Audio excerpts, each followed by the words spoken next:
For the last several years, we've grown accustomed to something most of us have never seen: interest rates at zero. In a surprising twist, some countries around the world are now taking it one step further in hopes of reviving their economies: negative interest rates. In this morning's U.S. Bank Economic 360, U.S. Bank Vice President and Senior Portfolio Manager Mike Denneman joins Business Courier publisher Jamie Smith to talk about what these moves mean for the global economy. Mike and Jamie.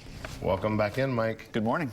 First, let's start off. What exactly is a negative interest rate? Right. It's kind of a unique concept, a little bit counterintuitive, but it's exactly like it sounds. It is interest rates at less than 0%. So, Peg is exactly right. We're acclimated now to interest rates near zero. The idea there is when an economy is struggling, a central bank will push rates lower, the idea being that that will stimulate the economy. If interest rates on loans are low, you're more likely to borrow money to buy a house or buy a car. That helps the economy. On the flip side of that, if you're a saver and interest rates on a savings account, for instance, are low, you're probably less likely to save an additional dollar. You're more likely to spend it. That helps the economy. So in theory, this is something to get the economy going again. But what if your economy is still not doing well, even after 0% interest rates? What's the next step from zero?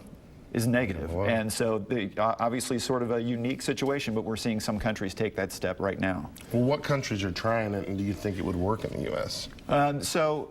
It's been tried before in recent years on a very small scale. Countries like Denmark and Switzerland have tried it, smaller economies. But what's making headlines now are major economies like the European Union, the Bank of Japan a couple months ago has gone negative. So these aren't mini experiments. These are negative rates on a grand scale. And so naturally the question becomes, would it happen in the U.S.?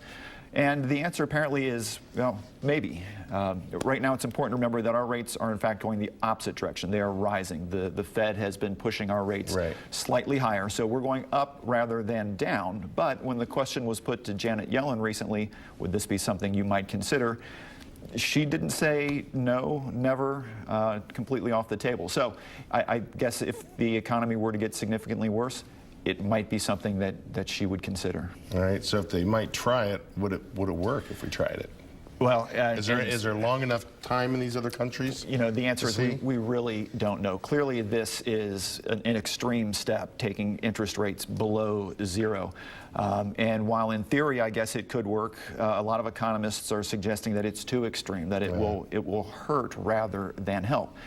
And even further, we don't know what unintended consequences might come. Think of the bizarre incentives here. If interest rates on government bonds are less than zero, instead of them paying you interest, are you paying them? Right. If a savings account has a negative interest rate, are you paying the bank to hold your money? And if so, who's going to save? You'll take your money out of the bank, you'll put it under your mattress. That makes banks weaker, and then so on and so forth. So it's something that conceptually you can see where maybe it would work, but then when you start thinking of all the external, it's... Well, I'm sure you'll keep an eye on it and let us know what's happening in these other countries and if it's going to be an option. Yeah. All right. Thanks a lot. Thank you, Jamie.